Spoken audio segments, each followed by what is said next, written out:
Pessoal, bom dia novamente, então, dia 29 de outubro. Vamos continuar, então, recursos, né? Teoria geral dos recursos.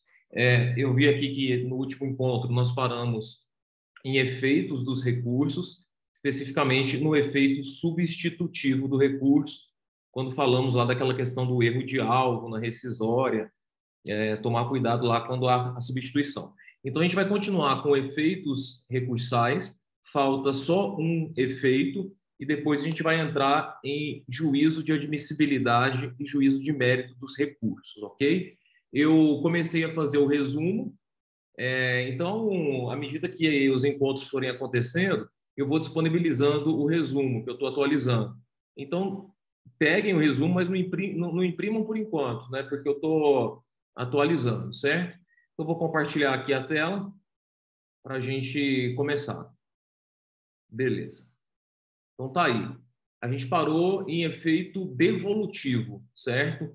A gente não chegou a começar efeito devolutivo, então vamos lá. E depois a gente já entra em juízo de admissibilidade. Pois bem, o que vocês têm que saber de efeito devolutivo? Primeiro, o que dispõe o artigo 1013 do CPC, que é basicamente uma coisa que todo mundo já decorou, né? O recurso devolverá ao tribunal o conhecimento da matéria impugnada. Esse artigo ele tem alguns parágrafos que vão falar da subdivisão do efeito devolutivo. E aqui tem uma tabelinha que tem essa subdivisão, ou muita gente na doutrina chama de dimensões do efeito devolutivo. Então, nós temos o efeito devolutivo horizontal ou em extensão, e nós temos o efeito devolutivo vertical, que é também conhecido como em profundidade, e muita gente chama também de efeito translativo, também não colocando aqui. Então, se vocês olharem essas três expressões, é a mesma coisa: efeito devolutivo vertical, efeito devolutivo em profundidade ou efeito translativo, certo? Geralmente, esse efeito ele é muito estudado em apelação e em recurso ordinário, tá? É mais comum de se ver, certo? Mas ele também se aplica a outros recursos, ok? Como recurso de revista, como agravo de petição. Mas, enfim, o que significa esse efeito horizontal ou em extensão? É muito simples. A gente tem que lembrar que a decisão, geralmente a sentença, ela é dividida em capítulos, né, em matérias, certo? Então, quando você faz um recurso, é você, recorrente, que vai delimitar, por escolha própria, quais são os capítulos que estão sendo devolvidos ao tribunal para reexame. Então, quem delimita a horizontalidade ou a extensão do efeito devolutivo é o recorrente. É o recorrente que vai delimitar. Então, se você tem uma sentença que tem 3 capítulos, dano moral, dano material e rescisão indireta do contrato de trabalho, você só recorre do dano moral, por exemplo. Os outros 2 capítulos acabaram a discussão, não se discute mais. Nada dos outros 2 capítulos é devolvido ao tribunal, certo? Porque aqueles capítulos, então, vão transitar em julgado. Então, pode ser que tenha uma coisa mais absurda do mundo nesses 2 capítulos que não foram objeto de devolução, que vai ficar lá quietinho, tá? Então, esse efeito em extensão nada mais é do que são os capítulos da decisão que o recorrente devolve ao tribunal. Agora, quando a gente fala em efeito vertical, em profundidade ou translativo, significa que dentro daquilo que foi devolvido para o tribunal, dentro daqueles capítulos que foram devolvidos, tá? Todas as questões suscitadas no processo, ainda que não apreciadas na sentença, ou ainda que não sejam objeto do próprio recurso que você fez, o tribunal poderá examinar. Tá? Então, por exemplo, nessa situação que eu coloquei, você só recorreu do dano moral, certo? Quando você ajuizou a ação, o seu pedido de dano moral tinha 3 fundamentos. Você trouxe 3 fundamentos para sustentar o dano moral. O juiz não acolheu o seu dano moral. E na sentença, ele só enfrenta um fundamento. Só enfrenta um fundamento. Aí você apresenta embargo de declaração, falando, olha, você não apreciou todos os argumentos que eu trouxe. Aí vem aquela decisão padrão, que a sentença não é omissa, enfim. E aí você faz o recurso ordinário. No seu recurso ordinário, você só traz um fundamento, sendo que na inicial você tinha trazido 3, certo? Mas você recorreu do capítulo do dano moral. Então, quando você delimita a extensão do recurso, todas as questões que já estão desde a inicial, o tribunal poderá enfrentar. Então, inclusive aqueles argumentos que a sentença não apreciou, que você também esqueceu de trazer no recurso, não tem problema. O tribunal pode apreciar. Isso é o efeito devolutivo em profundidade. Mas o que acontece?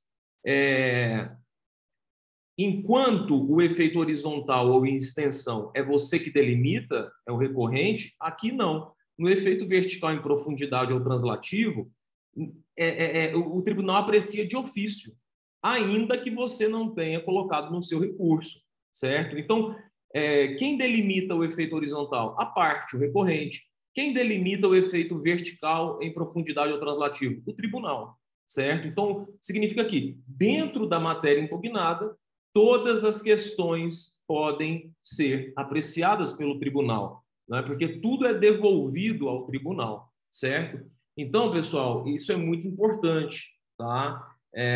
Porque tem muitas questões, às vezes, de ofício que o juiz deve observar e que não consta na sentença ou que não consta no recurso, mas que está lá, dentro do capítulo que foi objeto de recurso, tá bom? Então, é muito tranquilo de entender essas dimensões do efeito devolutivo, certo? Vocês têm alguma dúvida nisso?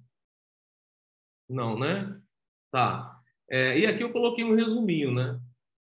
Então, aqui, ó, vamos fazer a leitura do 1013, parágrafos 1º e 2º do CPC. Deixa eu pegar aqui. 1013. Vou colocar aqui na tela.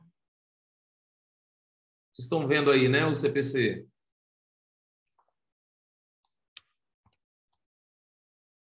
Então, aqui, ó. A apelação devolverá ao tribunal o conhecimento da matéria impugnada. Aqui nós temos no caput o efeito devolutivo horizontal ou em extensão. Nos parágrafos 1º e 2º, nós temos o efeito devolutivo em profundidade ou translativo ou vertical. Serão, porém, objeto de apreciação e julgamento pelo tribunal todas as questões suscitadas e discutidas no processo, ainda que não tenham sido solucionadas, aí veja, desde que relativas ao capítulo impugnado, né? Ou seja, dentro daquilo que você, recorrente, delimitou. Parágrafo 2º. Quando o pedido ou a defesa tiver mais de um fundamento e o juiz acolher apenas um deles, a apelação devolverá ao tribunal o conhecimento das demais, também dentro do capítulo impugnado, certo? E aqui no parágrafo 3º, que não tem nada a ver com efeitos, tem a teoria da causa madura, né? Se o processo estiver em condições de imediato julgamento, mas isso é outro assunto. Certinho? Então, muito simples aí o efeito devolutivo. Explicar isso na graduação é difícil, viu? O pessoal não entende, mas, enfim, vocês já estão anos-luz à frente aí. E nós temos uma súmula, né, a respeito do efeito devolutivo em profundidade, que é a súmula 393. Tá aqui, ó. O efeito devolutivo em profundidade do recurso ordinário, que se extrai do parágrafo 1º do 1013, transfere ao tribunal a apreciação dos fundamentos da inicial ou da defesa, não examinados na sentença, ainda que não tenham sido renovados em contrarrazões, só que desde que relativos ao capítulo impugnado, certo? Então, muito tranquilo. Você tem que guardar que quem delimita o efeito devolutivo em extensão é o recorrente. Por isso que ele coloca aqui, desde que relativos ao capítulo impugnado. Tá? Aí tem uma ementa bem didática, pessoal, Veja que interessante esse caso, ele é bem recente, bem recente. Aqui, ó, recurso ordinário. Provimento para afastar o caráter discriminatório da dispensa. Necessidade de análise do pedido de indenização por dano moral decorrente da dispensa considerada irregular. Efeito devolutivo do recurso ordinário. Aí aqui na ementa, ele explica de forma didática, né, que o efeito devolutivo tem duas perspectivas, na dimensão horizontal ou em extensão, na dimensão vertical ou em profundidade, que também é conhecido como efeito translativo, certo? Aí ele fala do brocardo tanto um devoluto quanto um apelato, tá? E que a profundidade do efeito devolutivo delimita as questões que devem ser examinadas pelo órgão recursal. Cita 1013, parágrafo 1º. Aí vamos ao caso. Ele cita também aqui a súmula 393. E o caso é o seguinte, ó. Vamos ver se vocês concordam. Na hipótese, a reclamante, na petição inicial, pleiteou o reconhecimento da estabilidade gestacional no contrato temporário 6.019 de 74. Vocês sabem que não há garantia de emprego nesse caso, né? Mas, enfim, ela pediu a estabilidade gestacional, pediu a reintegração no emprego, que mais? Apresentou vários pedidos daí decorrentes, bem como aqui, ó, indenização por dano moral. Então, ela pede reintegração, pede os salários do período e pede dano moral por entender que a despedida foi nula.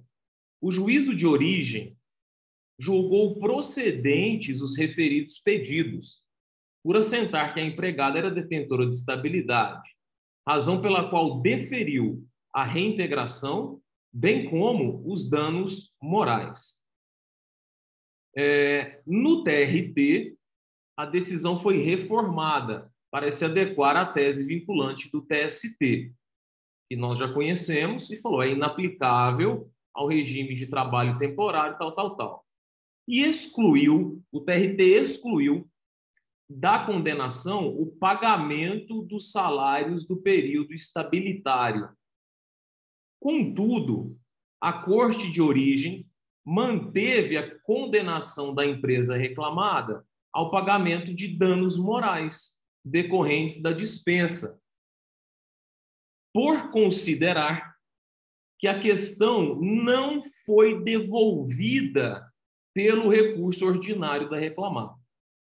Então, veja aqui, eu concordo com o Tribunal Regional, porque, veja, cada capítulo da decisão é diferente. Tinham dois capítulos, a reintegração e o dano moral, certo? Que o juiz deu. Aí a empresa recorre ao TRT, falando, olha, não cabe reintegração, não cabem salários do período, só que não falou nada do dano moral. Não falou nada do dano moral. Então, para mim, esse capítulo transitou em julgado. Certo? E aí, o que aconteceu? O regional, então, falou, realmente, eu vou excluir da condenação o pagamento dos salários do período estabilitário, mas como a empresa não recorreu do dano moral, eu vou manter, por considerar que a questão não foi devolvida pelo RO da reclamada. Tá? Só que o TST, veja o que o TST fez, aqui foi até o Godinho, com efeito, uma vez que a reclamada devolve ao TRT o tema contrato de trabalho temporário, garantia de emprego gestante, e o TRT declara que a reclamante não é detentora da estabilidade provisória, considerando a ampla e profunda devolutividade do recurso ordinário, nos termos do 1013 do CPC e da súmula 393, compreende-se que a controvérsia relativa à indenização deveria ter sido analisada pela Corte. Eu não concordo. Para mim, é um capítulo diferente. Embora possa parecer contraditório, né? Bom, a gente então vai falar que a dispensa é válida e vai dar o dano moral, enfim, mas para mim a empresa dormiu no ponto aqui. Mas o TST entendeu que o dano moral estava dentro desse tema aqui. Então, embora a empresa não tivesse recorrido do dano moral, o TST enfrentou o tema, entendendo que isso estaria dentro daquilo que foi devolvido. Para mim, não. Para mim, o dano moral não foi devolvido, certo? Mas... Estaria dentro do capítulo impugnado ali. Oi? E entendeu que estaria dentro do capítulo impugnado o dano moral. Pois é, mas é outro capítulo. Bastava a empresa, o advogado da empresa, colocar em um parágrafo ali a questão, em decorrência da É, inexistência de estabilidade, não há dano moral. bastava. Mas pelo que eu vi aqui, ó, falou aqui, ó, cadê? Manteve condenação, tal, tal, tal, por considerar que a questão não foi devolvida pelo RO. Vou colocar em amarelo aqui, ó. Esse foi o fundamento pelo qual o TRT não enfrentou o dano moral e manteve o dano moral, né? Porque, enfim, o efeito devolutivo em profundidade, ele não diz respeito aos pedidos, ele diz respeito aos fundamentos dos pedidos que foram devolvidos. Então, assim, eu não concordei com essa decisão do TRT aqui, não, do TST, não. Tá? Enfim, mas é só para vocês verem, a decisão de 30 de nove de 2022, certo? Eu já tive um caso aqui que não houve o reconhecimento de vínculo, na verdade, houve reconhecimento de vínculo de emprego em primeiro grau, aí o tribunal reformou e afastou o dano moral, mas imagina se não houvesse, se a empresa não tivesse impugnado ali essa questão do dano moral, daqui a pouco o vínculo é afastado e o dano moral permanece. Para mim, uma situação diferente é aquela que, por exemplo, o empregado pede o vínculo, aí pede todos os consectários, FGTS, férias, aviso prévio, né? Aí a empresa só recorre do vínculo e não recorre do FGTS, não recorre das férias, não recorre do aviso prévio. Mas aí, nesse caso, nós vamos aplicar aquela questão do efeito expansivo objetivo, né? Porque é uma questão de prejudicialidade, né? Aí, se você não tem vínculo, realmente não tem como você ter os consectários do vínculo. Mas esse caso aqui é um capítulo totalmente autônomo, dano moral. Que aqui Embora haja uma relação de prejudicialidade, né? Enfim. no TRT4 aqui tem uma turma em específico que, quando há o reconhecimento de vínculo em juízo, reconhece o dano moral. Um É, desembargador em específico aqui. é minoritário, mas É. eu já vi. Eu acho, obviamente, que os capítulos são diferentes. A análise fica por conta, tem que analisar se o capítulo é autônomo ou se ele é dependente, né? Tem aquela classificação que a doutrina faz, que é interessante. Nesse caso Eu aqui, acho que é autônomo, eu concordo com o senhor. Lucas, nesse caso aqui, ficaria mais técnico para mim se o Godinho tivesse entendido que era um capítulo dependente. Aí ele falou, é um consectário lógico, efeito expansivo objetivo e tal, tal, tal. Mas, assim, a gente pode até concordar com a conclusão. É dependente, não tem lógica você falar que a dispensa é válida e dar o dano moral. Não tem lógica mesmo, né? Porque você estaria dando um dano moral por um ato lícito. Mas, tecnicamente, o correto seria ele aplicar o efeito expansivo subjetivo, porque o provimento de um capítulo prejudica o outro, né? Porque é uma relação de prejudicialidade. Se viesse numa questão dissertativa, eu iria nesse sentido, né? Mas não pelo efeito translativo aqui, né? Porque não foi devolvido. Enfim, mas está aí, decisão recente. Aí a gente acaba os efeitos dos recursos e vamos entrar em juízo de admissibilidade e juízo de mérito, tá? Bom, todos sabem que dentro de uma relação processual nós temos também um pano de fundo, uma relação material, certo?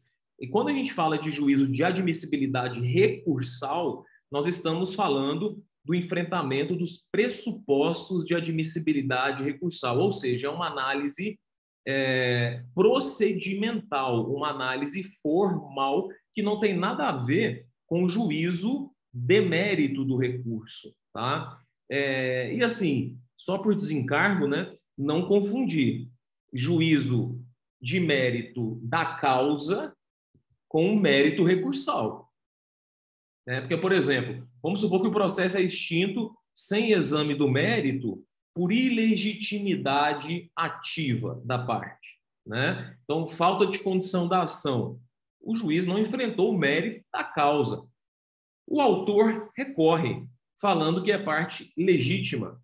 Nesse caso, o mérito do recurso é a legitimidade dele, ou seja, o mérito do recurso não vai ter nada a ver com o mérito da causa. Então, muitas vezes as pessoas confundem isso, tá? E o juízo de admissibilidade, pessoal, obviamente tem uma relação de prioridade lógica em relação ao juízo de mérito recursal, tá? E nada mais é do que a verificação da aptidão formal dos pressupostos de admissibilidade, certo? Bom, no processo do trabalho, a regra é um juízo de admissibilidade dual ou dúplice, né? Nós vamos ter 2 juízos de admissibilidade no processo do trabalho. No processo civil, a regra é só um juízo de admissibilidade desde o CPC de 2015, tá bom? E aí o juízo de admissibilidade pode ser positivo ou negativo, provisório ou definitivo, tá? O provisório é feito pelo juízo aquo, tá? Por que provisório? Porque quem vai decidir no final mesmo é o tribunal, tá? Que vai fazer o juízo de admissibilidade definitivo. E aqui, pessoal, eu chamo a atenção para a nomenclatura, tá? Quando o juízo aquo faz o juízo de admissibilidade, ele vai ter que usar a expressão nego segmento ou dou segmento. Porque o juiz aquo, quando faz o juízo de admissibilidade, ele exerce meio que uma função cartorária ali, né? Ele não faz exame de mérito nenhum. Ele vê se os pressupostos estão presentes e dou segmento ou nego segmento, tá? Agora, quando chega no tribunal para fazer o juízo de admissibilidade definitivo, o tribunal não vai usar essa expressão nego segmento ou dou segmento, porque o segmento já foi dado pelo primeiro grau. Ele vai conhecer ou não conhecer do recurso, né? Essa é a expressão correta. Por isso que, quando você vai fazer petição de recurso, sua petição vai ter a folha de rosto, que é dirigida ao juiz de primeiro grau. Nessa folha de rosto, você vai pedir o quê para o juiz de primeiro grau? Que dê seguimento ao recurso. Que dê seguimento ao recurso. E lá nas razões recursais, você vai fazer 2 pedidos. Que o tribunal conheça do recurso e lhe dê provimento. Tá? Então, cuidado. Aqui, o juiz adquém. Se for negativo, ele não conhece ou não admite. Se for um juízo de admissibilidade positiva, ele conhece ou admite. E no exame do mérito recursal, ou ele dá provimento ou nega provimento, certo? Então, mais uma questão terminológica aí, tá bom? Tá aqui no processo do trabalho, é um juízo de admissibilidade dual ou bifásico, certo? No processo civil, quando se fala de recurso extraordinário e recurso especial, aí nós temos ainda um juízo de admissibilidade dual, tá? Mas é uma exceção hoje no processo civil.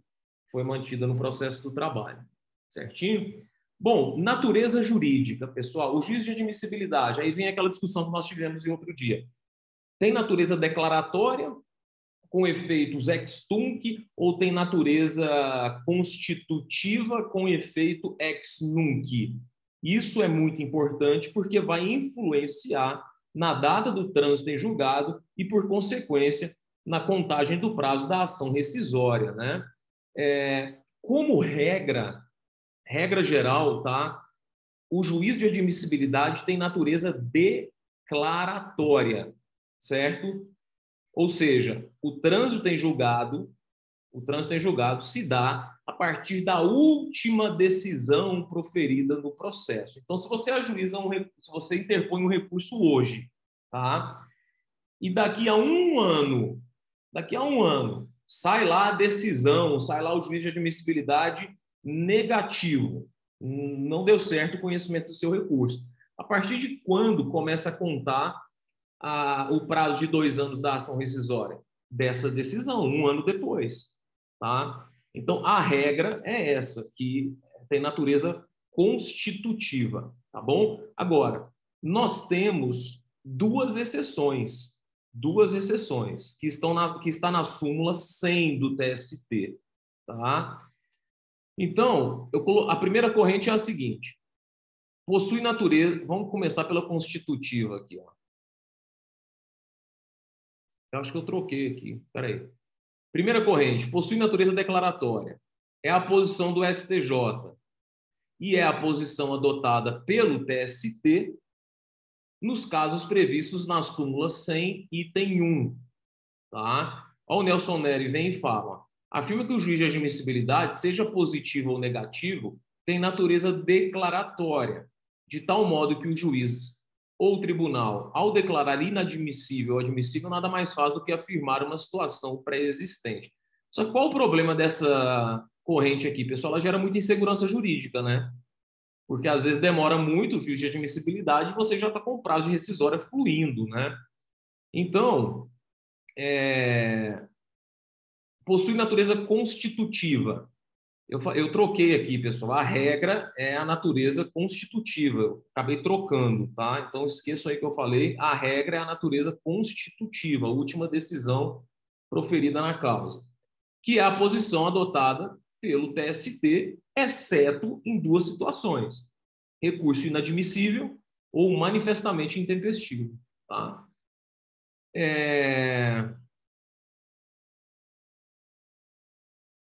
Ó, aqui está a súmula. Súmula 100. O prazo de decadência na ação rescisória conta-se do dia imediatamente subsequente ao trânsito em julgado da última decisão proferida. Então, essa é a regra. Agora vem a exceção, no item 3.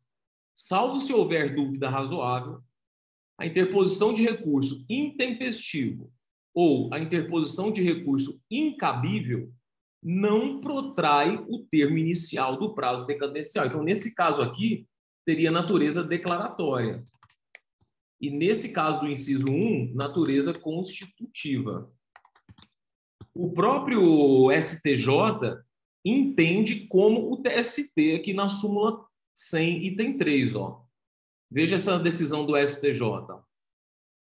A terceira sessão do STJ firmou o entendimento de que a decisão que confirma o juízo negativo de admissibilidade do recurso especial possui natureza declaratória e, por consequência, produz efeitos ex tunc, retroagindo a formação da coisa julgada à data de escoamento do prazo para interposição do recurso, porque nesse caso aqui do STJ, o recurso era intempestivo, tá?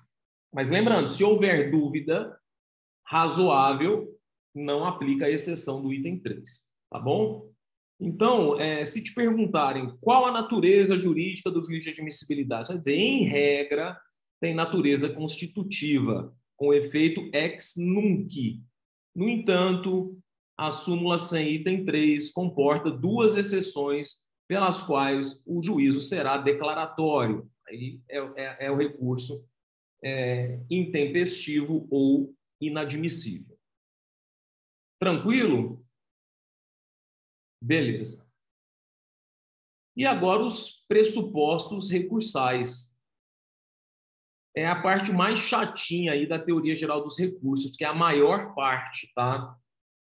Nós temos, pessoal, várias classificações de pressupostos recursais. Eu coloquei aqui a mais utilizada, que são pressupostos intrínsecos e extrínsecos, tá? Eu nunca me esqueço, há muitos anos, eu dando aula na graduação, e expliquei os pressupostos. Aí chegou no dia da prova, eu fiz uma prova oral. Aí eu perguntei a classificação. Qual a classificação dos pressupostos recursais? Menina, pressupostos extrinsecos e intrinsecos. Aí eu falei, não, extrínsecos. Mas o nervosismo acontece isso mesmo, né? Então, nós temos aqui pressupostos intrínsecos e extrínsecos, né? Essa classificação é feita, pessoal, qual que é a grande diferença, né, entre os intrínsecos e os extrínsecos? É que nesses aqui, o pressuposto é visualizado objetivamente. Basta um lançar de olhos, você já vê se tem preparo, se está tempestivo e se é regular. Você bate, você não precisa ler nada, na verdade, né? Basta você analisar os documentos, fazer o cotejo ali dos prazos, acabou. Agora, quando a gente fala de pressuposto intrínseco, não. Aí você tem que, basicamente, analisar o mérito do recurso, muitas vezes, para você ver se tem cabimento, se tem legitimação, se tem interesse, tá?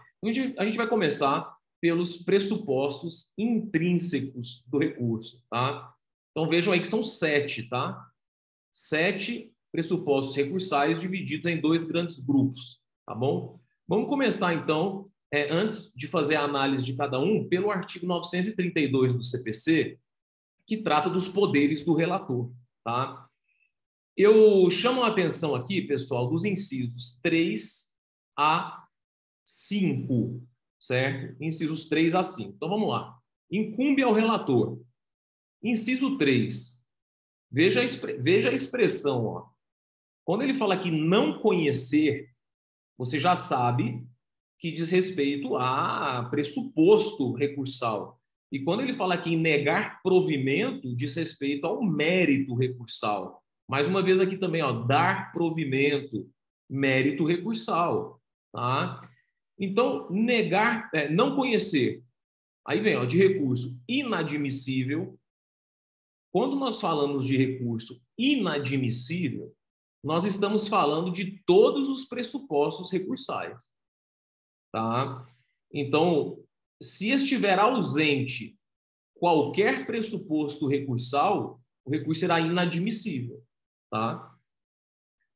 Então, não conhecer de recurso inadmissível, prejudicado, ou que não tenha impugnado especificamente os fundamentos da decisão recorrida. Lembra do princípio da dialeticidade, né? E aqui, então, não haverá juízo de mérito recursal. Agora, negar provimento a recurso que for contrário à súmula do STF, do STJ ou do próprio tribunal, e aqui nós temos que fazer o raciocínio à luz do processo do trabalho. Então, no lugar de STJ, você coloca TST, tá? Acórdão proferido pelo STF ou TST em julgamentos de recursos repetitivos ou entendimento firmado em IRDR ou IAC. Reparem que aqui, pessoal, para negar provimento, como ele vai negar provimento ao recurso, ele nem precisa ouvir a outra parte, tá? Nem precisa ouvir a outra parte. Agora, já no inciso 5, vai ter que ter contrarrazões, porque ele vai dar provimento. Vai dar provimento com base nos mesmos critérios do inciso 4. Nos mesmos critérios. Só que aqui ele negou o provimento, é que ele vai dar provimento. Quando a decisão recorrida for contrária à súmula do STF, STJ ou do próprio tribunal, acórdão proferido pelo STF ou STJ em recursos repetitivos, entendimento firmado em RDR ou IAC. Tá bom? Esse dispositivo cai bastante em concurso, tá? Muito mesmo. Então, são os poderes do relator.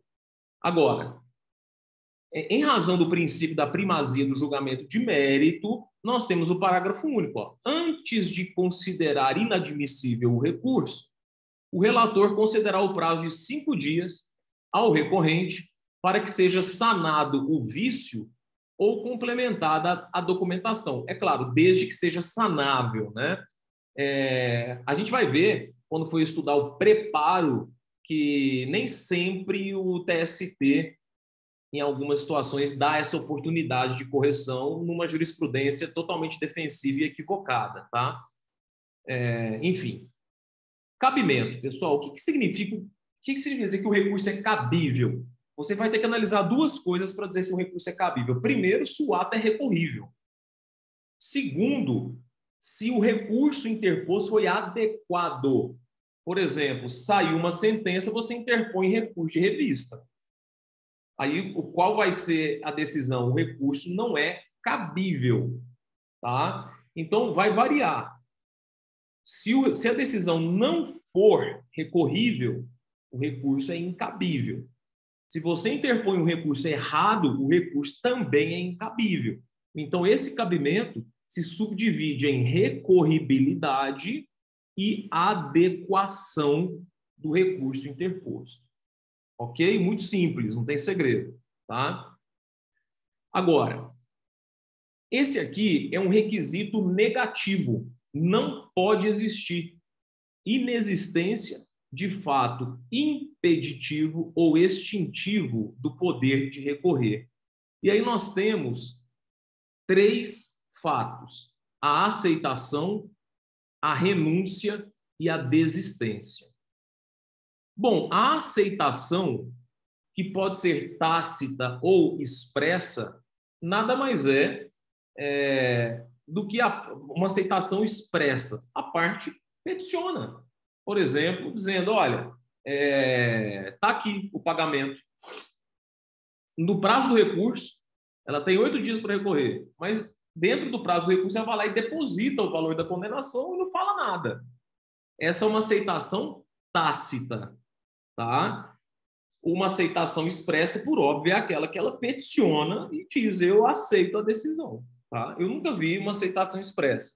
Eu já vi mais aceitação tácita, né? A parte vem, deposita e não fala nada, certo? Então é isso. Aqui o artigo 1000 do CPC prevê, né? A parte que aceitar expressa ou tacitamente a decisão não poderá recorrer. E ele define o que significa uma aceitação tácita. Ó. É a prática, sem nenhuma reserva, de ato incompatível com a vontade de recorrer. Tá? Então, se um dia vocês forem praticar um ato processual, é sempre importante. A parte se resguarda no direito de recorrer, a parte se resguarda no direito de peticionar, sempre colocando isso para evitar qualquer interpretação de renúncia tácita. Tá? Olha aqui essa decisão recente também do TST. Era um IDPJ, um incidente de desconsideração da personalidade jurídica, na fase de execução. O IDPJ foi aceito e o juiz mandou prosseguir a execução contra os sócios. O que o sócio tinha que ter feito? Qual é o recurso cabível contra a decisão que decide o IDPJ? Agravo de petição, que não precisa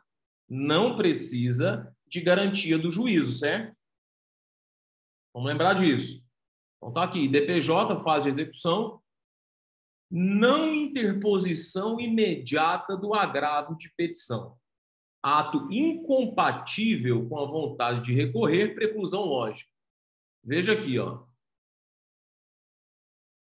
No caso, aí ele cita aqui, né, o 1000, ocorre uma preclusão lógica. No caso, o quadro fático delimitado demonstra que, por meio de decisão interlocutória, em fase de execução, foi concedida a desconsideração da personalidade jurídica para que a execução prossiga, regular e legalmente, sobre os bens particulares de seus sócios. Ao invés de interpor imediatamente o agravo de petição, os sócios optaram por simplesmente protocolizar petição indicando bens à penhora. Somente depois de ter sua petição indeferida, os executados decidiram interpor agravo de petição, insurgindo-se contra aquela decisão proferida no incidente. Aí vem o TST e diz, como se observa, ao indicarem bens à penhora, ao invés de interporem um agravo de petição, é ato incompatível com a vontade de recorrer, o que se considera aceitação tácita. Quer dizer, então, um vacilo, né? É um vacilo feio aqui, tá? Tem um caso aqui que eu estou tentando usar esse dispositivo, mas não é trabalhista, é um caso civil da Justiça Federal, em que foi reconhecido administrativamente a possibilidade de conversão em pecúnia de uma licença-prêmio com relação ao servidor público municipal. E só que ele é um ato assim que foi publicado, essa portaria normativa que reconheceu essa possibilidade, é um ato assim genérico, ele não é específico com relação àquele servidor. Mas ele se enquadra na portaria e hoje ele pode pedir administrativamente a conversão em pecúnia da licença. Só que não é o juiz, ele não, pelo menos o tribunal manteve o recurso do município ali, porque entendeu que o ato, essa portaria normativa, ela não era específica com relação a esse servidor. Era genérica, né? Exatamente. Bom, então, pessoal, está aqui um exemplo recente, ó, 28/10/2022, de aceitação tácita, tá? Beleza, então a aceitação pode ser expressa. Professor, Oi? Desculpa, só uma dúvida em relação a esse julgado, né? É porque, para entrar com agravo de petição, né, tem que ter pressuposto que tenha sido garantida a penhora, porque já tinha sido garantida antes ou Não, tem alguma outra? Nesse caso aqui, Natália, na decisão do IDPJ não precisa. Ah, tá, porque era DPJ, entendi. Uhum. Agora, a renúncia, pessoal. A renúncia também pode ser expressa ou tácita, né? Está aqui no 999, ó. A renúncia ao direito de recorrer independe da aceitação da outra parte, tá? Outra coisa, pessoal, quando vocês forem fazer petições aí, renúncia, desistência do recurso, você não tem que requerer, não. É um direito subjetivo. Muita gente vem requerer a renúncia. Não, você não tem que requerer nada. Tá? E se o juiz indeferir, você vai ter que recorrer? Não. Então, vem renunciar ao prazo recursal, ponto final. Tá? A renúncia, ela se dá antes da interposição do recurso. Tá? Então, cuidado também com a nomenclatura. Você está renunciando ao direito de recorrer, o que é diferente da desistência. A desistência não, a desistência você faz quando o recurso já foi interposto. Tá bom? Tanto a renúncia como a desistência independe de homologação, independe da vontade da outra parte, enfim, tá? É irrevogável, claro, tá? Que independe de homologação. E uma discussão é a seguinte: eu posso renunciar ao direito de recorrer antes que eu tenha esse direito? Então, por exemplo, está concluso para a sentença. Está concluso para a sentença. Aí eu já atravesso uma petição e renuncio ao direito ao recurso. Tá? Eu não vejo problema. Não vejo problema nenhum. Mas tem gente na doutrina que não aceita. Fala que para você renunciar ao direito, o direito tem que existir. Mas nós temos o artigo 190 do CPC, que trata da negociação processual. Então, é perfeitamente possível que as partes façam um negócio processual dizendo, olha, nesse processo, ninguém vai recorrer. Isso é amplamente aceito na doutrina, mas há posições em sentido contrário, posições minoritárias, tá? E assim, no processo do trabalho, pessoal, eu nunca vi negociação processual, tá? Envolvendo ação individual, tá? Até porque o juiz ele tem o poder de controlar a validade da negociação processual, e o 190 diz aqui, de ofício ou requerimento, o juiz controlará a validade das convenções previstas neste artigo, recusando-lhes aplicação somente nos casos de nulidade ou inserção abusiva em contrato de adesão. Aí vem aqui, ou em que alguma parte se encontra em manifesta situação de vulnerabilidade. Então, dificilmente isso seria aceito no processo do trabalho em demandas individuais, né? Porque o trabalhador, é claro, ele está em situação de vulnerabilidade. Mas no plano teórico, né, por exemplo, um processo coletivo, né, enfim, 2 sindicatos, não vejo problema eles negociarem nesse sentido. Ó, não vai ter recurso, tá? Então, seria possível, com base no 190, uma renúncia ao recurso por convenção processual, tá? Rafael, Oi. a própria instrução normativa 39 fala que esse artigo do negócio jurídico processual não se aplica ao processo do trabalho, né? Fala. Então, mas ele não deixa claro se seria aplicável aos processos coletivos, né? Então, assim, tem vários artigos doutrinários que defendem a aplicação do 190 no processo do trabalho quando as partes estão em paridade, né? Eu concordo, tá? Bom, veja aqui um caso que o TST enfrentou há muito tempo, segunda turma, sobre renúncia ao prazo recursal.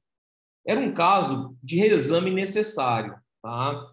Então, assim, ainda que a Fazenda Pública renuncie ao prazo recursal, a remessa necessária é obrigatória, tá? Foi o que aconteceu aqui, ó. No caso, o município não interpôs recurso ordinário e os autos ascenderam ao TRT para exame da remessa necessária. Somente antes da apreciação pelo tribunal da remessa oficial, o reclamado arguiu prescrição. Ele não recorreu, subiu o processo e ele vem através de uma petição, falando, opa, tem prescrição. Por meio de petição, tendo sido concedido prazo aos reclamantes para falarem acerca dessa arguição. Esse fato, no entanto, não afasta a natureza inovatória da alegação, considerando-se que o reclamado reconheceu o pedido, ou seja, depositou a FGTS, renunciou ao prazo recursal e não apresentou o recurso ordinário. Aí ele fala que os entes públicos gozam dos privilégios do decreto 779/69, que não lhes confere a possibilidade de arguir fato impeditivo em qualquer momento. O entendimento desta corte é no sentido de que a última oportunidade para a arguição de prescrição é na interposição do recurso ordinário, né? Então, o regional, ao acolher a prescrição, contrariou a súmula 153. Tá? Foi o único caso, pessoal, que eu achei no TST sobre renúncia ao prazo recursal, nas pesquisas que eu fiz aqui na hora de fazer o material. Tá? Mas não tem muito segredo, não. Ok. A desistência, então, está aqui no 998. O recorrente poderá, a qualquer tempo, sem a anuência do recorrido ou dos litisconsortes, desistir do recurso. A desistência não impede bom, vamos lá já nesse aqui. A desistência não impede a análise de questão cuja repercussão geral já tenha sido reconhecida e daquela objeto de julgamento de recursos extraordinários ou especiais repetitivos. Bom, nós já sabemos que... Deixa eu só ver um negocinho aqui.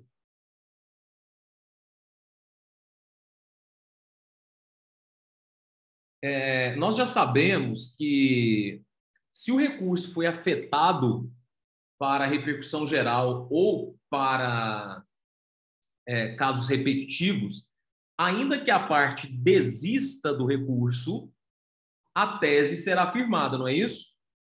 A tese será firmada e será aplicada aos outros casos, tá bom? Agora, veja aqui esse caso, qual é o prazo que alguém tem para desistir do recurso? Aqui fala, a qualquer tempo. É possível que depois de pautado, um dia antes do julgamento, a parte desista? Tranquilamente, tranquilamente. O TST enfrentou aqui, ó, recente também, 28/10/2022, ó.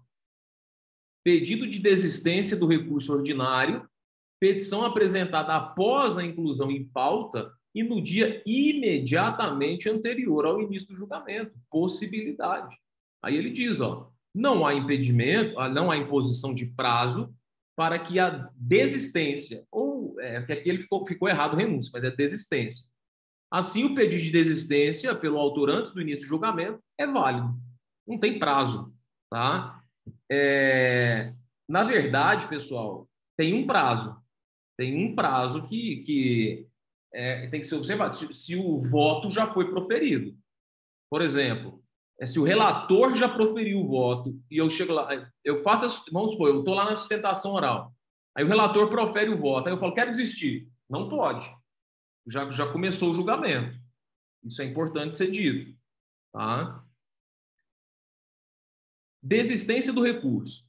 Nesse caso aqui, olha, o que aconteceu nesse caso de 2/9/2022? O caso aqui, olha, é aquele índice de aplicação de correção monetária. Lembra que esse tema estava afeto para a repercussão geral? Ficou um período lá no STF, repercussão geral. O parágrafo único diz assim: a desistência do recurso não impede a análise de questão cuja repercussão geral já tenha sido reconhecida. Veja, o tema está pendente no STF com repercussão geral. Está lá o processo. Eu, Rafael, tenho um processo que se discute esse tema. E aí eu penso o seguinte, o STF vai decidir, vai firmar uma tese contrária aos meus interesses. Dá para prever em certos casos, né? Aí o que eu faço? Eu desisto do recurso. Porque, veja, se eu esperar firmar a tese, eu vou me lascar no recurso. Vai vir uma tese ruim, vai vir contra os meus interesses. Então, se eu desisto do recurso, o que acontece? Transita em julgado. Acabou. E aí a discussão aqui era essa. Se eu posso desistir, estando com a repercussão geral pendente. Pode, pessoal, não tem problema nenhum. Tá? Não tem problema nenhum. Tá aqui, ó. Depreende-se do texto da norma contida no 998, parágrafo único, que o referido dispositivo se refere à desistência do recurso no processo específico em que foi suscitado o incidente, não havendo norma legal ou precedente do STF vedando a desistência do recurso, que simplesmente trata de matéria sobre a qual foi suscitado o incidente em outro processo. Então, não é porque está pendente no STF o tema que eu não posso desistir do meu processo ou do meu recurso. Tá?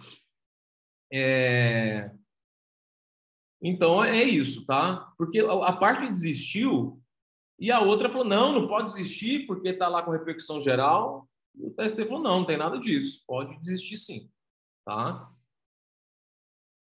Agora sim, tem uma parcela da doutrina que vai dizer o seguinte, essa frase aqui, ó. Prevalece o entendimento de que a decisão que reconhece a desistência tem natureza declaratória, produzindo efeito ex tunc. Dessa maneira, o recurso interposto será considerado inexistente, como se nunca tivesse sido interposto. Eu não concordo, tá?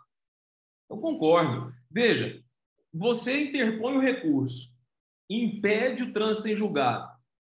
Aí, demora lá 6 meses para fazer o juízo de admissibilidade. Aí, no 5º mês, eu desisto. Desisti no 5º mês. Está lá 5 meses esperando o juízo de admissibilidade, eu desisto. Então, quer dizer que o meu prazo de rescisória já está contando a 5 meses? Eu acho complicado isso. Acho complicado. Tá? Mas está aqui. É a posição que prevalece na doutrina. Tá? Aí eu cito o Ellison, coloca no livro dele, o Barbosa Moreira, enfim. Mas é discutível, tá? Legitimidade. Então, falamos do cabimento, falamos de inexistência de fato impeditivo, agora legitimidade. o último ponto aqui de hoje, né? Bom, a legitimidade, pessoal, está no 996. Vamos lá. O recurso pode ser interposto pela parte vencida. Eu vou sublinhar aqui porque tem um problema nessa expressão. Pelo terceiro prejudicado, vou sublinhar aqui, parte vencida, terceiro prejudicado, e pelo Ministério Público, como parte ou fiscal da ordem jurídica.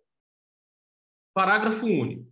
Cumpre ao terceiro demonstrar a possibilidade de a decisão sobre a relação jurídica submetida à apreciação judicial atingir direito que se afirme titular ou que possa discutir em juízo como substituto processual. Aqui é aquela situação, né? O terceiro não basta demonstrar interesse econômico, ele tem que demonstrar interesse jurídico para ser um terceiro interessado. Mas quem parte vencida, vamos começar, as partes, né? Aqui o dispositivo cometeu uma impropriedade técnica, porque nós estamos falando aqui, pessoal, de legitimidade, que não tem nada a ver com interesse recursal. Quando o dispositivo coloca aqui parte vencida, ele acaba confundindo interesse com legitimidade. Porque às vezes a parte é legítima, mas não tem interesse recursal. Por exemplo, nós teremos situações em que a parte vencedora terá interesse e terá legitimidade também, tá? Então, quando se fala de derrota ou vitória, isso está mais atrelado ao interesse do que à própria legitimidade. Todos que são partes no processo têm legitimidade para recorrer. Se vai ter interesse ou não é outra coisa, mas legitimidade tem, tá? Então, por exemplo, o processo foi extinto sem exame do mérito por ilegitimidade da parte. Bom, essa parte vai recorrer. Recurso ordinário. Ela foi considerada ilegítima pelo juiz de primeiro grau, mas agora ela é parte legítima para o recurso, né? Tranquilo. Então, quem que é parte no processo? Se você pegar a definição de Dinamarca, ele vai dizer parte é quem não é terceiro, terceiro é quem não é parte, né? Não há um acordo na doutrina na definição de parte. Por exemplo, nós estamos falando de parte processual ou parte do direito material, né? Então, enfim, mas parte é quem figura no processo como autor, réu, assistente litisconsorcial ou quem fez intervenção de terceiro, tá? Terceiro prejudicado. O terceiro prejudicado é aquele que não é parte, né? Ele não faz parte da relação processual. Ele pode até fazer parte da relação jurídica de direito material, mas no processo ele não é parte, tá? E a decisão vai influenciar na sua esfera jurídica, né? Vai prejudicá-lo de certo modo, tá? Aqui, então, é uma intervenção de terceiros na fase recursal. E aqui coloca a doutrina, ó. Terá legitimidade para recorrer como terceiro prejudicado aquele que deveria ter participado como litisconsórcio necessário, o substituído, bem como aquele que estiver autorizado a atuar como substituto processual, tá? Então, imaginem uma ação civil pública. Uma ação civil pública ajuizada por um sindicato, certo? Não, ajuizada pelo Ministério Público. O Ministério Público ajuizou uma CP. O Ministério Público não recorre. Pode vir o sindicato e recorrer, se envolver interesses desse sindicato. Então, quer dizer, é um terceiro, tá? Agora, tem que demonstrar a relação jurídica. Veja aqui, ó. Na linha da jurisprudência do STJ, o recurso de terceiro prejudicado está condicionado à demonstração de prejuízo jurídico com a decisão judicial e não meramente interesse econômico, exigindo o nexo de interdependência entre o interesse do terceiro e a relação jurídica submetida à apreciação judicial, tá? Outro caso muito comum muito comum agora na Justiça do Trabalho. Eu já falei isso para vocês em outros casos. O advogado pode recorrer em nome próprio do capítulo da decisão dos honorários. E ele o faz aqui na qualidade de terceiro interessado ou prejudicado. Tá? Quando o advogado pode, e já vimos também que a própria parte pode recorrer dos honorários, não pode? Aí, quando a parte recorre, a parte está atuando como substituta processual do advogado. Tá? Entenderam? Tecnicamente é isso.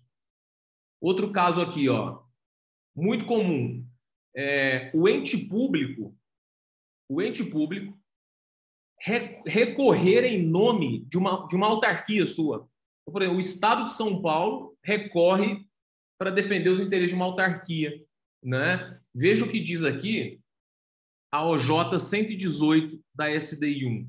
Ó, os estados e os municípios não têm legitimidade para recorrer em nome das autarquias e das fundações públicas.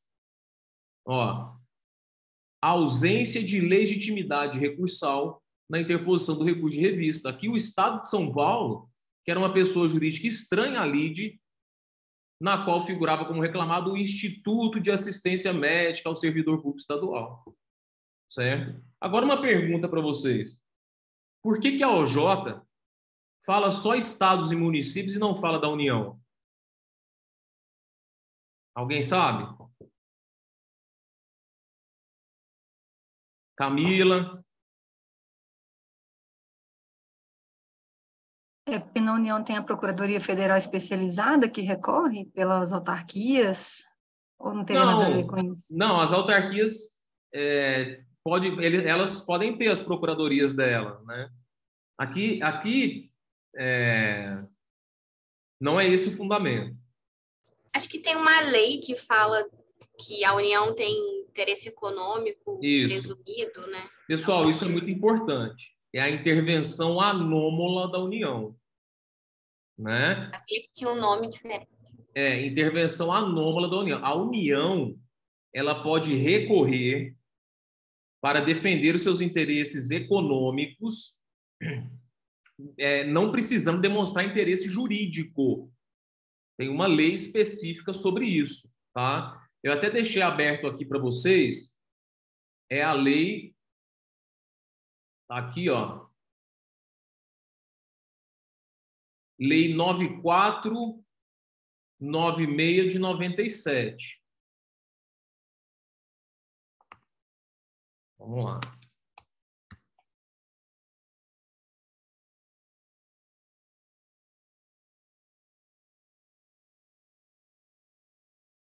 Ó, dispõe sobre a intervenção da União nas causas em que figurarem como autores ou réis entes da administração indireta. Tá aqui no artigo 5º. A União poderá intervir nas causas em que figurarem como autoras ou réis autarquias, fundações públicas, sociedades de economia mista e empresas públicas federais. As pessoas jurídicas de direito público poderão, nas causas cuja decisão possa ter reflexos, ainda que indiretos, de natureza econômica, intervir independentemente da demonstração de interesse jurídico para esclarecer questões de fato e de direito, podendo juntar documentos, memoriais reputados úteis e, se for o caso, recorrer. Tá bom? Hipótese em que, para fins de deslocamento de competência, serão consideradas partes. Então, nunca se esqueçam dessa intervenção anômala da União, que basta interesse econômico. Tá bom? Mas para estados e municípios, é por isso que a OJ não coloca a União. Tá bom? Beleza? Ó, agora, eu acho que sábado que vem a gente termina. Sábado que vem eu vou uns 20, 30 minutos a mais, para ver se a gente termina a teoria geral dos recursos, porque a gente vai estudar ainda, e é grande. Vamos falar de... Então, a gente já falou aqui de cabimento, já falamos de inexistência de fato impeditivo ou modificativo, e já falamos de legitimação. Aí no próximo sábado nós vamos falar de interesse, preparo, tempestividade e regularidade formal. A parte de preparo é enorme, né? E aí depois a gente vai passar para os recursos em espécie, tá bom? Beleza, pessoal? Então, fiquem com Deus aí. Hoje tem final da Libertadores, 5 horas da tarde, para quem for flamenguista aí, não perca não.